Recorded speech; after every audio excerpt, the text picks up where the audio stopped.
Welcome to Life Mastery Radio with Todd Allen and Jackie Bailey, the show that dives into the science of higher consciousness with inspiring topics such as abundance, intention, health, manifestation, love, and transformation. Join Todd, Jackie, and their guests of leading authors, speakers, coaches, and entrepreneurs weekly at 10 a.m. Pacific. Learn to live a peaceful life with intentional mastery. It's all right here with stories and messages to support your well-being and most evocative dreams. Now, here's your hosts, Todd and Jackie.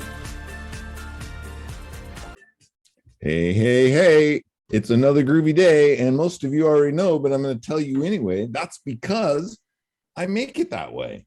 Before my feet hit the ground in the morning, I wake up, I already decide that it's going to be a groovy day, and that's the way I start. And then if something happens, something changes, something rattles my cage, I just think back, hey, I started out groovy. We can groovitize the rest of this somehow, some way. New word I just made up. Well, I probably made that up a couple shows ago.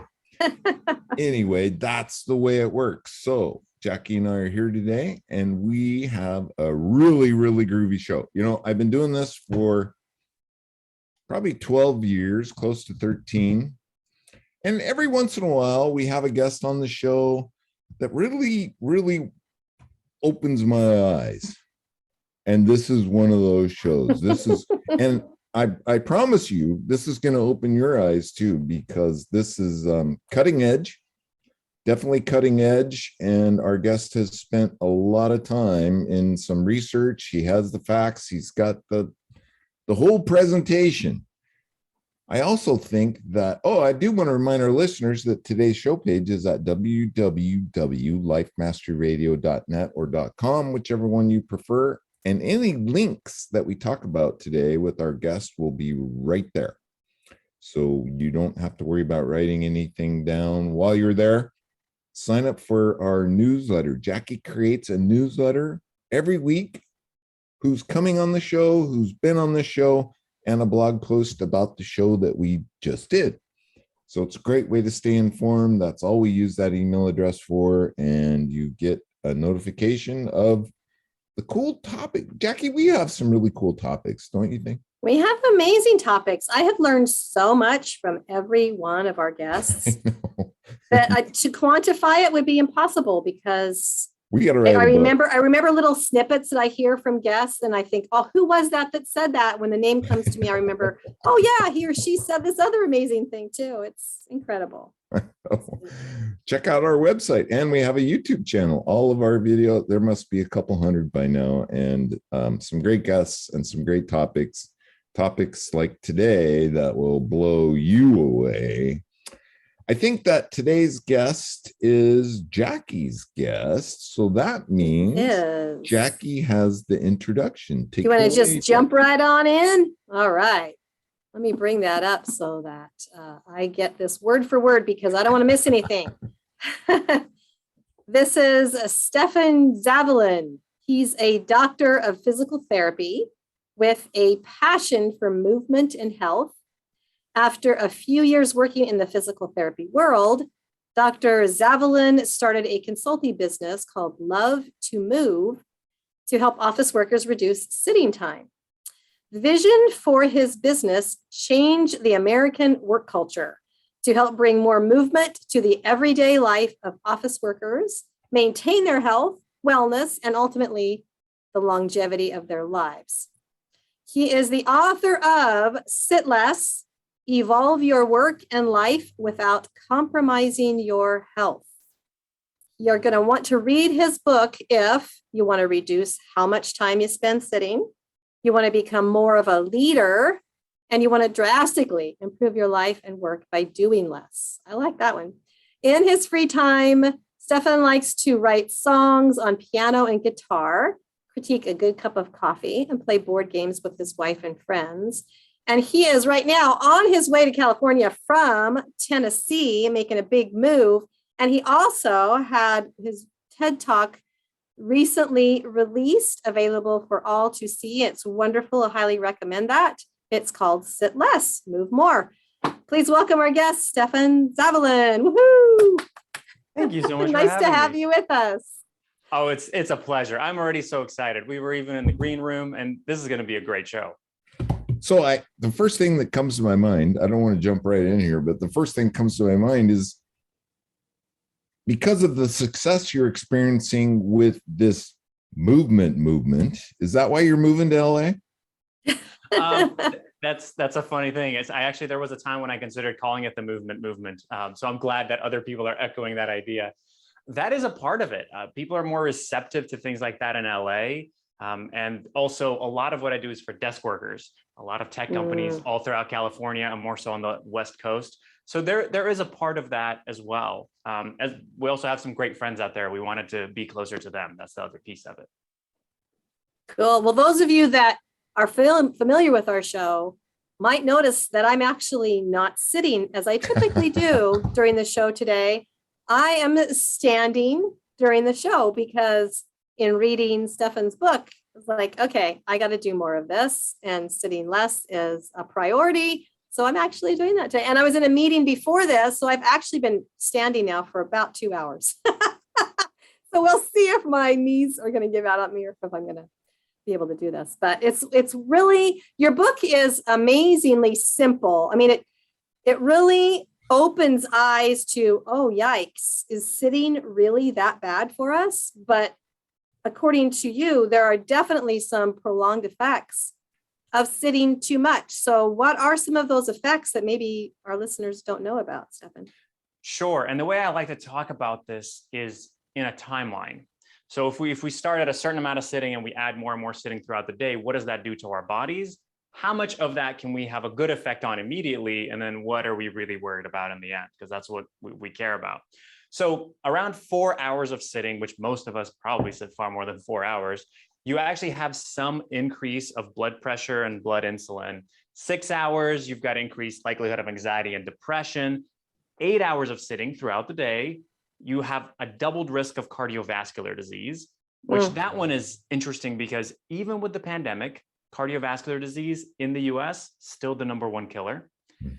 That sounds very doom and gloom, but up to that point, if you're having a good enough active lifestyle and getting in the recommended 150 minutes per week of activity, mostly exercise can counteract all of those effects. The issues come when we go past that. And so there was a study, and this was the study that really kind of kicked me out of the clinic and told me, you need to start changing this. This is what you need to start doing, because giving people little exercises here and there isn't having the effect that you want it to. And that study basically found that sitting more than 11 hours a day increased the risk of premature death by 40%. Wow, that's a huge number. It's a huge number. And that's a combination of things. It's not as if you just kind of sit and then die because you sit. It's all those health issues we kind of said about before, and they just accumulate over time. The issue with that study was that when they looked at exercise, the risk didn't seem to reduce that much with exercise. So even though people were exercising and feeling great, they were still at a bigger risk because they were sitting too much. And so that's where the book title and everything comes in, where I say, it's not really about moving more and exercising more, but how do we sit less? How do we get under that 11-hour mark and maybe even around that 8-hour mark if possible? Yeah, I read your book and I watched your TED Talk and I watched some other YouTube videos that you created with some other podcasters. And like I said, I was blown away. And I think mostly I just sat back and said, guilty as charged.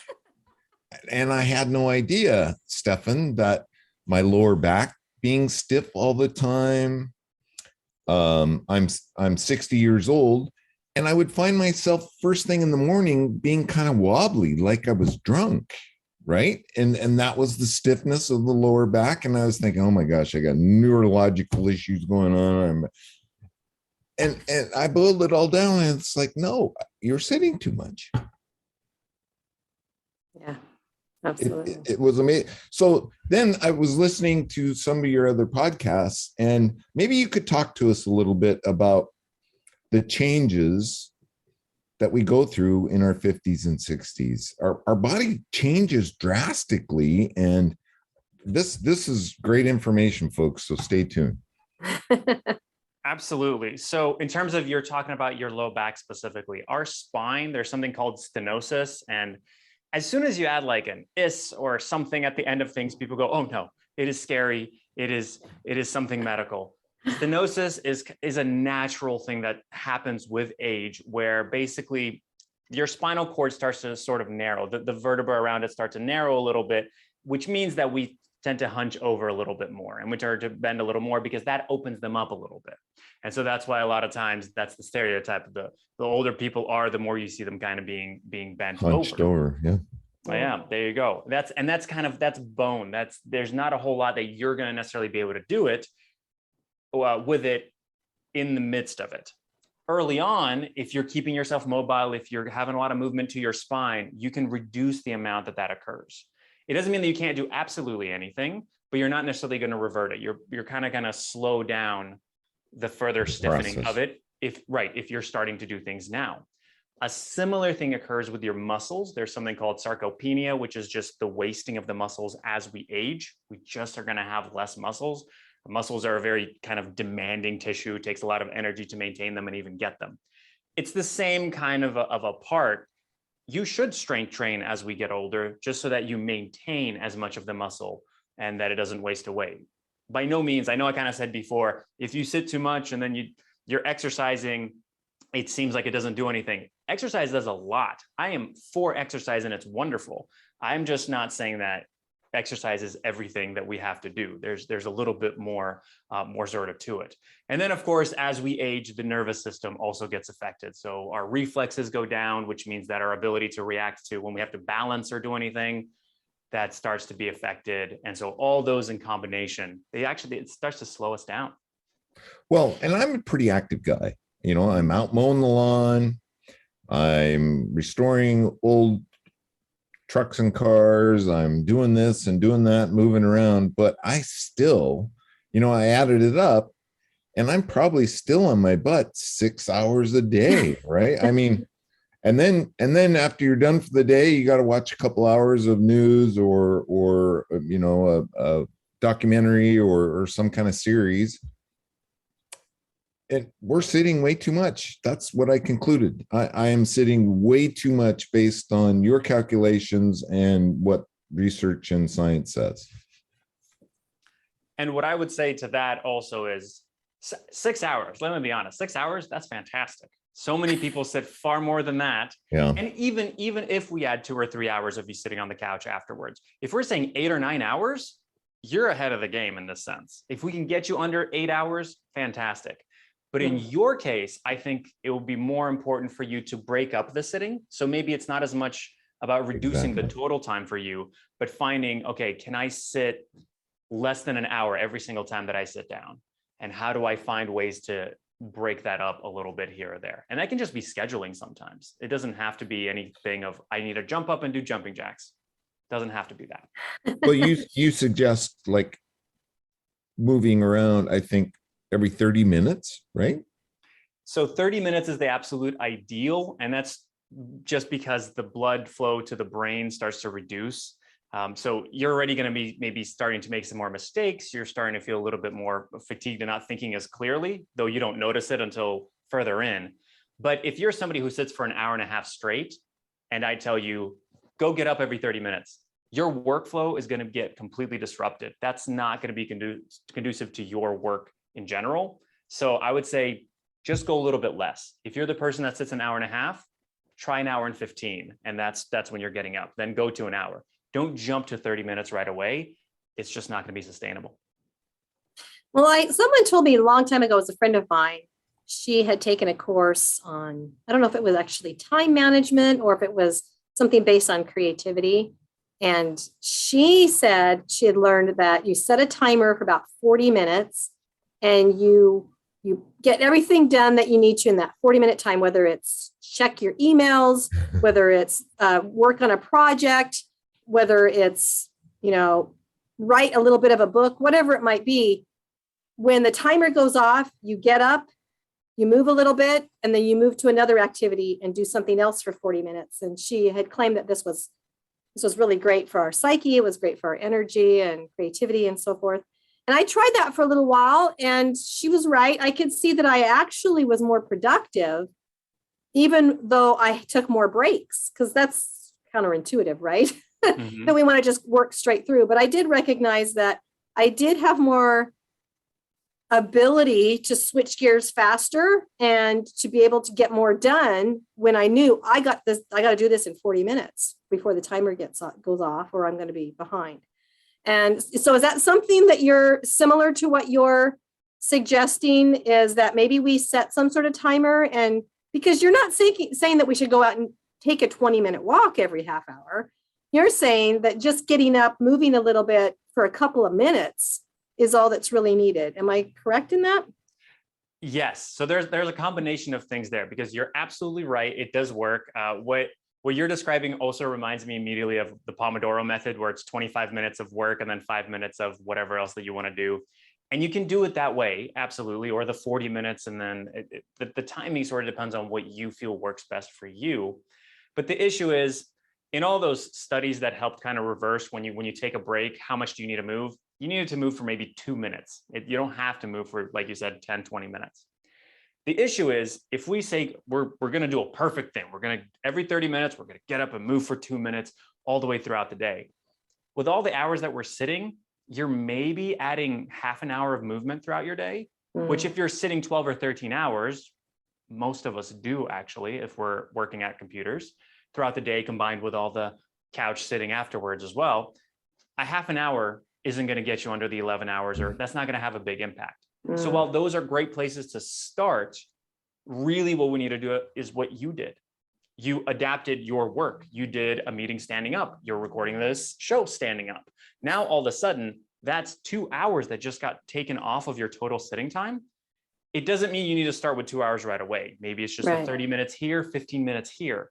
But now, not only did you break up your sitting, you also reduced the total amount of sitting, but you still did the work you were supposed to do. We're not getting you out and doing something completely different. You're still completing the tasks. So I like that. So it's just finding a way to do differently what you're already doing. That's it. To have more movement. Interesting. But even for those of us who do get up at 5 a.m. and go exercise, what you're saying is that's still good. However, it's not taking those hours off of the time that we're sitting. So we can't count. I can't at the end of the day go, well, I sat a lot today, but you know what? I did an hour workout, so that's okay. I'm good. We can't actually say that and be true to ourselves, right? I always feel that people who exercise will get on my, and I also exercise. I love exercise. I'm a physical therapist, or I was until now, but exercise is great. It's just that we can't say, oh yeah, I know I've sat all day, but I did a half an hour, 45 minutes, or an hour of exercise. I'm good. You're better than if you didn't do it, but you're not quite good, I think is the point. Yeah. And that was powerful. I think that was the eye opener for me, is because sometimes we use that as an excuse. Well, at least I exercise. But what you're saying is actually more important, that it's not just about getting it all done first thing in the morning and thinking that you can sit the rest of the day and you're going to be good. You've got to continuously move. So thank you for that. And you've got these, at the end of each chapter of your book, you have these next 3 steps, which is really helpful, because not only are you teaching us this principle, but now you're giving us some real life application to it. And one of the first steps after the end of your first chapter is, what phrases do you use or hear frequently about sitting and standing? That was an eye-opener for me as well, that we use this terminology in our language so much that sitting becomes this expected norm, right? Like, come on in and have a seat. Tell us a little bit about that, because I know you address it in your TED Talk as well. Absolutely. It's interesting because it's so much there and we don't talk about it. And I will say that this depends, of course, on the work site. So construction workers is probably going to be a little bit different, of where they're like, stop sitting around, go work. I take that critique. But for most of us as desk workers, it's things like, hey, stop standing around, get back to work. Hey, let's start this meeting. Everybody sit down so we can get started. It's this idea that work gets done when we're sitting. And if you're standing around, you're probably goofing off and nothing productive is actually getting done. And that automatically makes us just think that, okay, if everybody else is sitting in the office, I have to be sitting in the office. If everybody else is sitting on the Zoom call, I'm going to be the odd one out who's going to stand up, and I don't want to do that. People are going to judge me or whatever else it might be. And that's some of my bigger work of what I really want to do, is to change that culture around to say, no, it's good for us to stand up. You should be praised, and people should go, oh, I'm going to join you in standing up for this meeting, because in the end, you're going to be more productive and it's going to be a better meeting. What are some, so you're now instructing corporations. Did I catch that right? You're instructing corporations. So let's delve into that a little bit. What are some of the things that you're recommending they do? Because your techniques, listen carefully, your techniques are increasing productivity. Absolutely. So right off, the fun stat, because if anybody goes, ooh, we need this guy, or we need to start implementing some of these ideas, the fun thing you bring to your HR or your boss or whoever it is, standing work was found to be 46% more productive than seated work. That much. That much. Now, that doesn't mean that your productivity is going to shoot up 46% throughout the whole day, because you're not going to be standing the whole day. But there is some benefit. So I don't want people to just run away with the 46%, but it's huge. It's a big increase for not a whole lot of buy-in. It's just standing up and doing whatever that is. So when it comes to a lot of companies, there's the question of, do you do a bottom-up approach? Meaning, do you just have the employees do all of this, and then that kind of goes up and employers go, okay, yeah, I can kind of see this? Or is it top down? Is it the leaders that have to show, hey, this is what we're doing. I'm going to be the one that stands in all these Zoom calls or whatever it might be. It turns out it's both, which is not really surprising. If you want community and culture, people have to talk to each other. What a novel idea around that side. But the biggest thing that I've found that really helps is if you are a leader in your organization or in your company. And when I say leader, anybody can technically be a leader. Even you could lead your coworkers and they can look up to you. But you have to ask this question. In terms of movement or anything else in this case, but in terms of movement, are you facilitating it or are you encouraging it? Most companies encourage movement, which is not bad, but encouragement sounds like this. It sounds like, we at company XYZ know that movement is good for you. We encourage you to take frequent movement breaks. It's good, but it doesn't give a lot of direction. All of a sudden people go, well, I'll just kind of go and see what other people are doing and maybe I'll do that. I don't know yet. Facilitation, on the other hand, sounds something like this. We at company XYZ know that movement is good for you. We have scheduled 3 5-minute movement breaks for your morning and your afternoon. All of a sudden you've been given permission, and now there is a specific time that you have to move. And all of a sudden, if you see somebody else taking a little walk by the cubicles or whatever it might be, or saying, hey, I'm away from my desk for 5 minutes to go walk or to get a cup of coffee, that's the norm. Now that culture is starting to shift to where people are going, okay, I'm not distracted by this as much because I know that it's just their normal movement. And that's kind of where we're starting to make that shift. Yeah. Well, there's some other things too that you recommend, and they're so simple, but yet you don't think of them. A standing meeting, oh my goodness, or a walking meeting, right? I like that one. I like that one a lot. Oh, or what was the other one? A ball throwing meeting? Right, and that one's a little bit easier done in person, but it's almost just introducing little kind of games and ideas. For that one, I had a team basically do to where they would throw a ball as they would say various ideas and or names. And whoever had the ball was the one that got to talk. Right. But that way you're shaking things up. It's not the same boring meeting where we're sitting around. I don't have any ideas.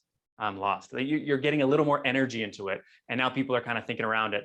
A quick one, if you don't want to throw the ball around, if that seems ridiculous, is if you are doing a meeting in person, at the end of the meeting, before you go, does anybody have any questions? Have everybody stand up and switch chairs. It'll take a minute, maybe 2 minutes, but that amount of movement actually helps you process, as opposed to what usually happens is people go, do you have any questions? And everybody goes, no, because they're also just tired. They've been sitting there for 40 minutes or however long, but that's an easy one to grab and go with. Wow. Now, so if we do have to, or the times when we do have to sit, do you recommend certain kinds of chairs that are better for sitting in than other chairs? And I'm wondering too, if you have by chance can put your feet up when you're sitting? Does that make a difference in the good or bad situations of sitting? That's a great question. So in terms of chairs, there are so many different chairs out there. Most of the time when you buy an office chair, it's ergonomically set up well for you. The issue is we don't know how to use chairs, which you can go, what do you mean? You sit in it. It's easy. I know how to use a chair. A lot of times the chair is a little too high, and so people's feet dangle. So then they scoot forward, and now that lumbar support that they spend most of their money on for the chair is basically pointless. So then their low back starts to ache. Maybe the armrests are too high, so they can't scoot the chair up and it bangs into the desk. Now they have to lean forward. Again, low back muscles are becoming strained. So for me, instead of giving very specific chairs, I give 4 steps that make sure that in almost any chair, you can have a great ergonomic setup. And here are the 4 steps. First, this one people usually get right away is make sure that the monitor is at eye level. If you're using a laptop, I'm sorry, you're going to have to put it up or get an external monitor. Well, one of the two has to happen. Otherwise, we're kind of leaning forward and rounding too much.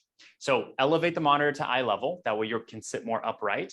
The second part is sit all the way back in the chair, all the way, but all the way back. If you're leaving a couple inches there, that's what causes that slump and that rounding, and then you're not really happy with it. So monitor up to eye level, sit all the way back, scoot the chair up to the desk. And again, you might have to work around with maybe elevating the desk a couple inches if the armrests aren't adjustable, or getting a different chair, to be honest with you. And the final part, we talked about the dangling feet, prop up your feet. So your question was, what if I kind of stretch out my feet, stretch out my legs, and elevate them? The issue that can happen there is if they're not supported well enough, those muscles are tight and they'll be actually pulling at the low back. So ideally you want to be at a kind of 90-degree bend at your knees and then 90-degree bend at your hips. So you're not leaning too far forward and you're not way leaning back. So those 4 again is put the monitor up to eye level, sit all the way back, scoot the chair up, and prop up your feet. And you can just do them in that order, and that sets you up in a nice little ergonomic setup at almost any chair. Nice. So when you're talking then to corporations and you are suggesting they facilitate this new program, they have to be willing to support that and get the proper tools, the proper equipment for their peeps, right? I mean, being an example is not enough. They actually have to give them the right tools, correct? Or the right desks or whatever, so that everybody. This is a fun point. And this is the point that most people go with, well, if we want to implement this, obviously we need to have the budget to get everybody standing desks. I wish I had counted how many companies I've seen get standing desks for all of their employees, and then about 5% of the people actually use them. Because you can have it, you can have the desk, but if you don't have the habit of actually using the desk, it's pointless. And the habit, to me, far superior than actually getting the equipment. So I wear the proud mantle of only sitting down for 2 Zoom calls last year. I don't have a standing desk.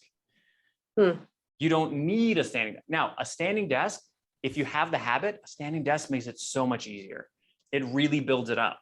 But the problem is that if you don't work on the habit, it's not just going to get there because you bought a standing desk. Some people do, but that's more individuals if they spend $500 or $600. But yeah, that's different. Well, I would have to imagine too, in that scenario, that you probably up against a younger crowd versus an older crowd, and the older crowd is experiencing the detrimental effects from sitting so long, right? But the younger crowd, they haven't got there yet. They're resilient, their muscles are right. Am I going down the right track? So they're not likely, the younger crowd isn't likely to adopt something that isn't bothering them. And that's true for maybe most of us. Really, yeah. But sadly, and this, I love telling this story, and I'm going to tell a very, very abbreviated version of it. But basically, right around middle school, I decided that I didn't like gym anymore, and I wanted to be a musician. And so I went into orchestra, and you didn't have to be in gym if you were in orchestra. And so that, which is funny with what I do now. But I noticed that by the time I progressed from high school to undergrad and then grad school, and I finished it, even though I got my undergrad in kinesiology, which is the science of movement. I got my doctorate in physical therapy, again, movement. I sat for all those years, and so did all of my classmates. And that was about 20 years combined of sitting. So most of us, even the younger generation, you're feeling some of those effects, even if you're in your 20s, 30s. 20s and 30s. So it's there.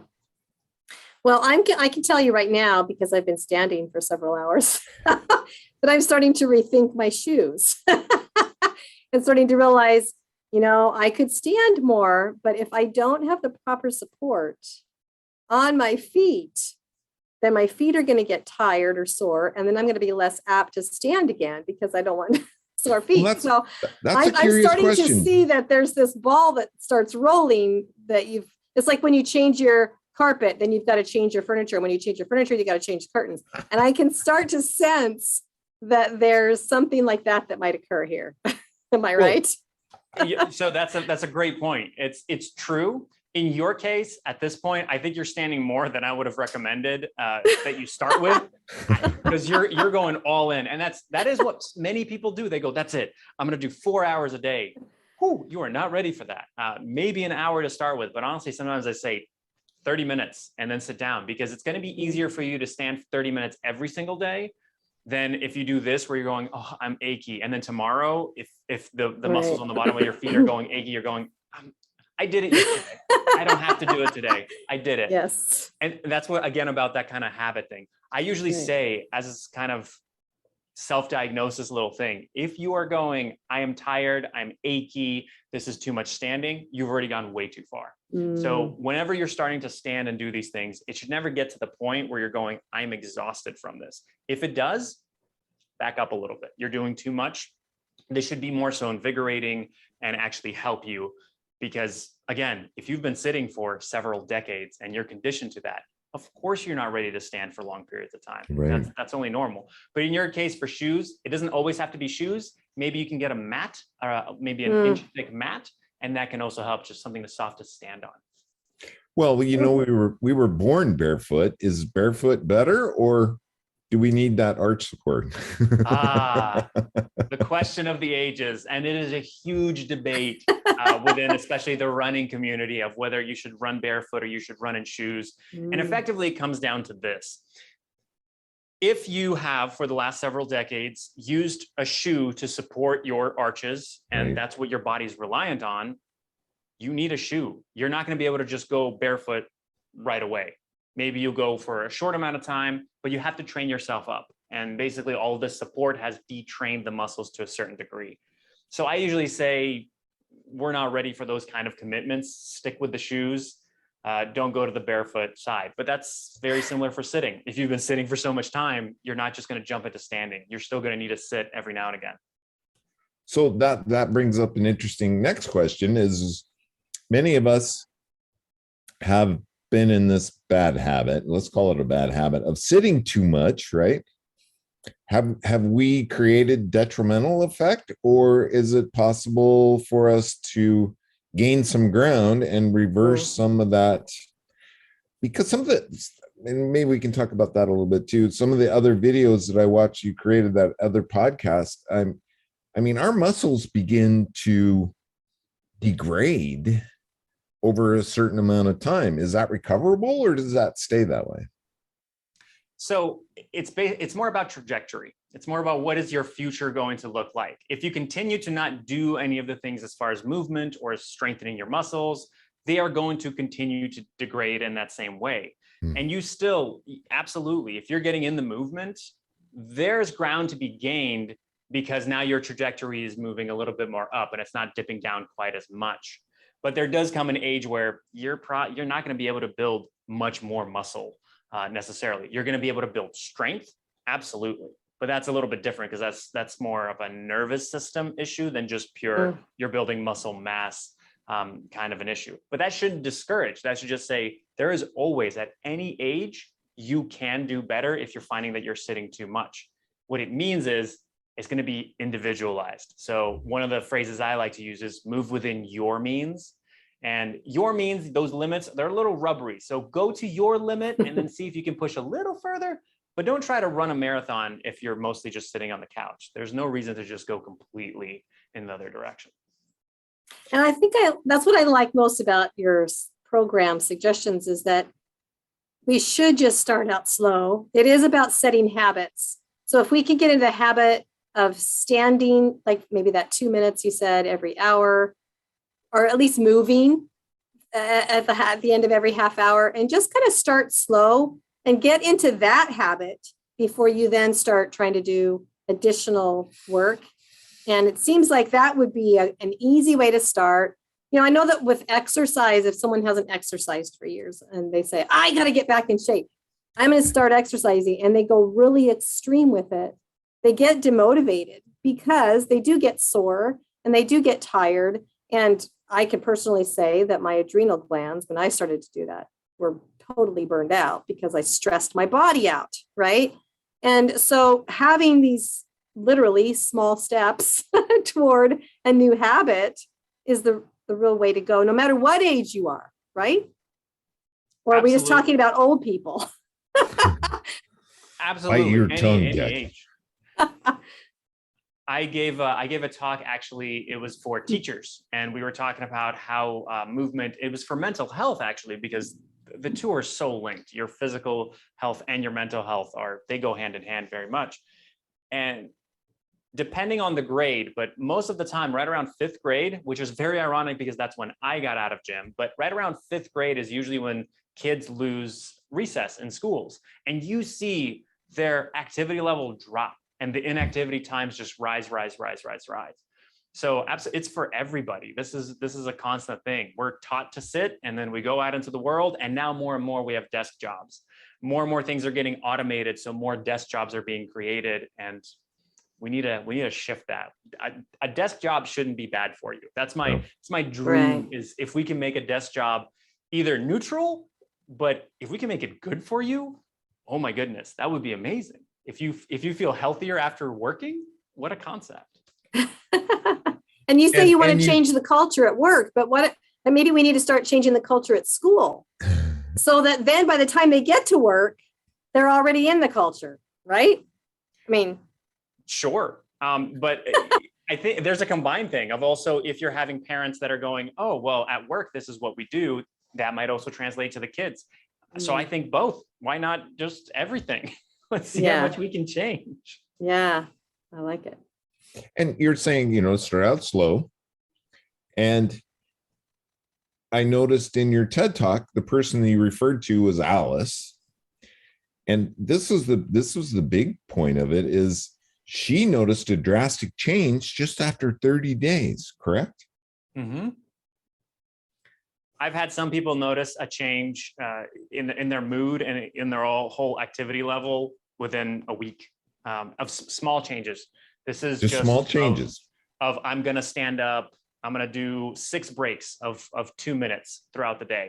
Of even just that, they already noticed that it's there. The thing is, if you jump into even every hour, that can be a lot, because if you're sitting for 10, 11, 12 hours, because ideally you're taking this outside of work and maybe even thinking about, hey, I've been sitting on the couch watching this for an hour. Let me stand up. Let me go grab something. And that's the other part, is it doesn't have to be exercise. We conflate movement and exercise a lot of times. And people think when I say move, I mean exercise. Exercise is a small subsection of movement. Movement is doing a chore, taking out the trash. Your body doesn't know the difference. You're walking, you're carrying, lifting things. Great, it's movement. That interrupts sitting. Go ahead and do it. So that leads me to the next question, was that maybe we need to be aware of it at home too, because so many of us work from home. And so we're changing the culture at work and getting the leaders to do that and put things in place and encourage it through facilitation. But we also need to be mindful of it once we're home. We need to continue moving, as you say. So I don't feel so bad anymore when I say take out the garbage, because I'm just encouraging my husband to move, right? There you go. It's for your own benefit. That's what you can say. That's right. It's for your own benefit, honey. And so it's not, I think the work is important because that's where we typically spend most of our days anymore. But changes made at home too are going to be helpful and powerful. And we might even enjoy going to work more when we're feeling like we're moving more even at home. So, so what does it mean when you say that that you can be a better leader when you start moving more and sitting less? What do you mean by that? Sure. So with that part, a lot of times we think that the only way that we can lead at work is maybe like telling people what to do. And that's the common thing of the difference between a boss and a leader is that you're going to be showing people what to do, not just telling them that this is all you have to do and pointing fingers all of the time. The thing about movement is it's so natural to us. Just because you're an executive doesn't mean your body also doesn't need to move and you're somehow avoiding all of the issues of sitting too much. You're not above it. And in that sense, if you're asking other people to do it, one of the best ways to show that you mean it and you're truly encouraging it, and this way is how you get people more productive and you're going to win out because you're wanting the company to succeed, is that you start implementing some of these things. As soon as you do that, that's just the basic sort of leadership of, we tend to say, right, don't do as I do, do as I say. Okay, flip it. Have people actually doing it and do it yourself. The counteraction to that is leadership by example. Yeah, there you go. Perfect. That's it. And so this just gives you a lot of touch points throughout the day where you can practice it. And so now you're developing the habit there, which can easily translate to any other way of saying, hey, at meetings, I like it when we go around the table and actually ask everybody to contribute and have a really open mind around it and not shutting things off. Let me be the leader in doing that. I've already done the standing thing. Now it's easier for me to start doing this. And so that habit building around it just translates to the rest of your work and life. Well, I think there's some psychological aspects of this too, that when we sit all the time, we disempower ourselves. I mean, as far as leadership goes, but when we stand and we own our space, then we are empowering, we're influencing people more in a positive way, not just because we're standing up, but psychologically, there's something, we're making ourselves physically bigger. We're making ourselves physically more present, right? We're taking up more space by standing up. I think interactivity, right? You're interacting with people more. Yeah. So I think there's so much more to this than just the physical health aspect of sitting less and standing more. It actually might help you to be a far better person. Your relationships might be stronger just because you're exhibiting this behavior that makes you bigger, makes you more outstanding. Absolutely. So 2 fun facts around it. One, I will give the credit where credit is due. Amy Cuddy talked about this, the power posing and that. Of course, there's definitely that contribution. The other part, and this is talking about posture, I get asked a lot about what's the best posture, and really what's the most sustainable posture? What posture can you stay in without getting too much pain is really the question. But a more upright posture was found to have more positivity around it, meaning that as people were told things, they actually found and sought out the positives a lot more than when they were in a slumped posture, where they found more of the negatives and they clung on to the negative thoughts and ideas. So you're absolutely right, because especially when we stand up, it's a lot harder to slouch. And so as you're standing up, you're more upright. But even when you're sitting, those 4 steps I talked about before, they get you in a more upright posture, more positive thinking. Nice. And what about our kids that fidget all the time? Is fidgeting a cause of sitting too much? Because I teach kids, and I'll tell you, there's a lot of fidgeting going on. And is it maybe because they're sitting too much? Fidgeting is really interesting. Because I fidget. My wife gets on my case about me fidgeting a lot of times, but that's also because I just love to move. So since we're on a trip right now, a road trip, and me being in the car, I always want to get out and move a little bit more. Fidgeting is really interesting in the sense that, yes, it's almost this expression sometimes of our body going, hey, I need to move more. And sometimes when we've overeaten and consumed extra calories, our body will fidget and have some of these movements even more to try to burn off that excess. It's just trying to do something there. There is this side of the physical movement, and some of those studies are great. A lot of them are done in women, and fidgeting seemed to almost reverse some of those sitting issues. So fidgeting can be a great tool in that sense. don't go out and just start fidgeting yourself unless your body's actually asking for it. What I say is see if you're stopping, if you're kind of repressing fidgets, then let it happen. And especially for the culture, in the culture of your company, if you're kind of saying, hey, stop fidgeting, hey, sit down, don't fidget, unless it's actually disrupting the meeting, maybe you're banging a pen on the table or something, then just switch your fidget. But we should really not say don't ever fidget. When it comes to kids and then certain other adults as well, there is also a possible question of neurodivergence or things like ADHD. Some, when they fidget, it helps them. So with ADHD specifically, it helps for people to fidget because they're able to focus better. So then depending on what the task is, maybe fidgeting is helping them do the cognitive task even better. So when it comes to kids, we also have to find out why are they fidgeting? What is it they want? But most of the time, yeah, they're probably wanting to be up and out and moving a whole lot more. And if we're stopping fidgeting, we're just stopping more and more movement. Except for I think you said the fidget spinner is a distraction. Mm-hmm. Yeah, or the fidget toys and the button thing. Oh my God. Yeah, they weren't found to be very effective overall. So they might be fun, but they actually, because you're actually focusing on the task of the fidget spinner itself, and then you're not focusing as much on whatever else that you need to do. So usually your natural fidgets are going to be a little bit better. I don't even notice when I fidget. Usually my wife just has to just put a hand on my leg and say, stop. And I go, what? Stop what? What did I do? I didn't realize I was doing it. Oh my goodness, my friends, it looks like we have about 8 minutes left. This has been a fun and exciting show. You know, in reading your book and all the talk about sitting and some of the exercises, and then right in the middle of it, you plop in this attitude of gratitude. Maybe you could talk to us a little bit about how important that is. Absolutely. And I think there's a huge resurgence of this kind of idea of. Well, there's a lot of research, right? Did you get into some of that research? I get into it a little bit. There are plenty of other gratitude people. I'm not the gratitude person by any means, but the mindset around the gratitude helps immensely. One of the easiest ones that are to kind of grab and go is I get to do this activity versus I have to do this activity. Right. So in the sense of I get to take out the trash. I know, a preposterous thing to ever say, because trash is a miserable thing to ever do and exist.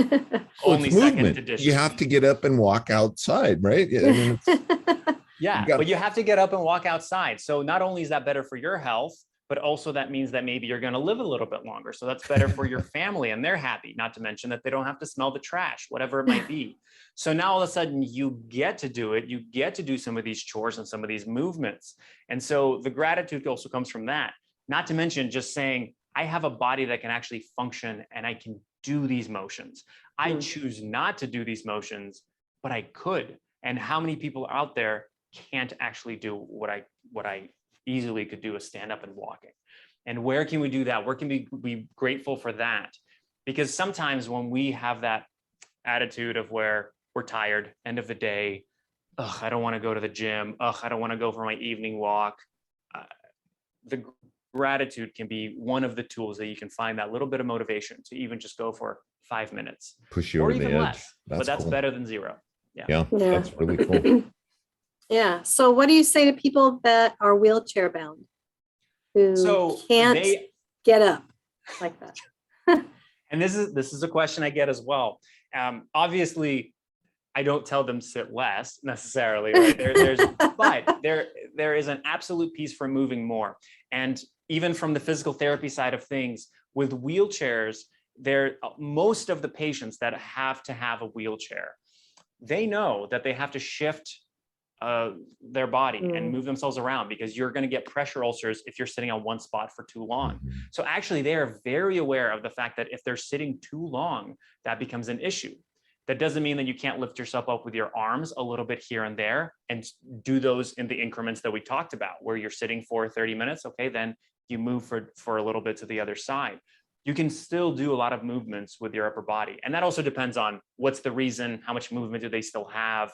Because for somebody that only has movement from the neck up, that's a very, very specific kind of case. There is still place for movement. Now we just have to find where that is. In that case, also don't injure yourself, please. Don't overuse your muscles, because I know you also have to use your arms to propel yourself, but still move more. Maybe not quite sit less, but still move more. Fascinating. There's so much more that we could talk about. What are we missing, Stefan? Is there anything that we didn't? There's so much involved in this, but I think you did a really good job at presenting your case. I think the final thing that I would say, and this is the mindset, this is why the book is called Sit Less, really, is we have this idea that we always need to do more and more of the good stuff. We need to eat more veggies. We need to be more productive, make more money. We need to exercise more. You can't scale that. You can't, I mean, you could go to the gym 3 hours every single day, but you're probably going to get burnt out very quickly. And now burnout is the big thing. So sometimes instead of thinking that we need to add all of these good things, can we take away and do less of the bad things? So maybe you're eating an extra large pizza every night for dinner, and then you're going, oh, I'm going to add a salad. It might be better to take out this bad. So similarly, maybe less sitting, maybe less of the meetings that actually don't get you anywhere and just get you frustrated and you don't get any work done. Let's do less of the bad instead of always pushing for more and more of the good. Right. That's my biggest thing. Cool. I had a thought. Advice.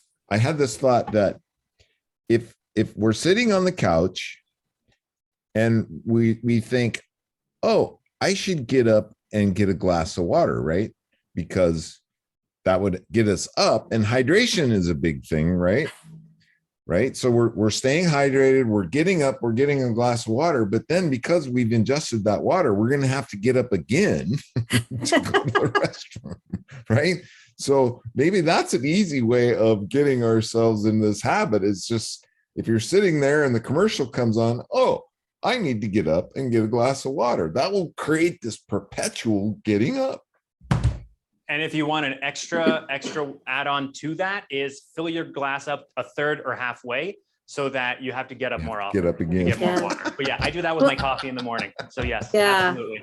Well, Stefan is probably too young to remember the days before remote controls, when you had to actually get up to the TV and change the channel manually.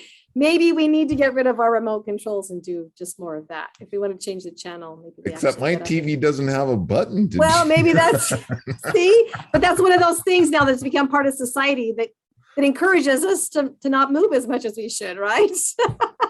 Fascinating. Crazy. Thank you, Stefan, so much for showing up as you today. I will be forever grateful, because now I can never go back. You have put thoughts and ideas in my head that now I can't go back. I can't go back to being ignorant about not getting up and not sitting so much, right? I'm glad. And please, in your mind, feel free to just cuss me out, whatever you need to, every time you go, I gotta stand up. I know. That's fine. I'll take the blame. It's okay. I think the benefits outweigh that, though. I really do. And it's just a matter of forming a habit. Tell us your website. Where can people find you? StefanZavalin.com. You'll be able to find all the links there. I'm also on most every social media platform. So if you're just wanting little tips and just more videos and things like that, YouTube or Instagram, Stefan Zavalin I'm right there. Find him in all the normal places, and he's moving around, and you should be too. Any takeaways, Jackie? Was this an eye opener as much for you as I'm standing? I'm standing. This was my biggest takeaway, is I'm standing.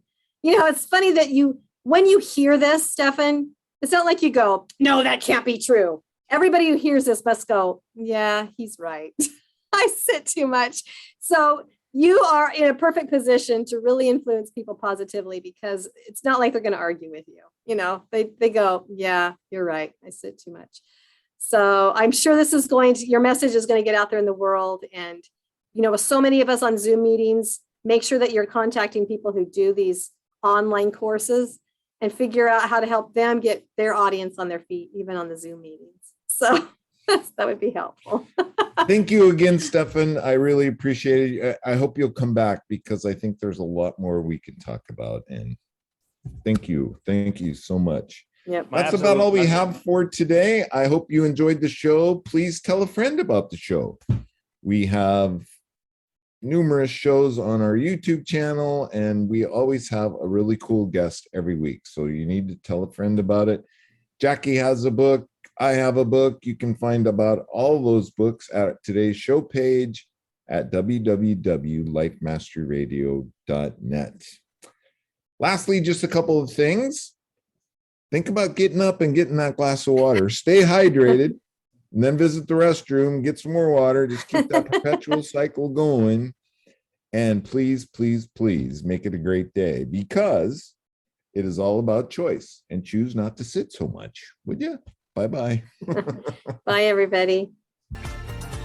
Thank you for tuning in to Life Mastery Radio. Join Todd Allen and Jackie Bailey and their guests of leading authors, speakers, coaches, and entrepreneurs weekly at 10 a.m. Pacific. Learn to live a peaceful life with intentional mastery through stories and messages to support your well-being and most evocative dreams. Visit their website, www.lifemasteryradio.com. Join their mailing list and be notified about upcoming guests. That's lifemasteryradio.com.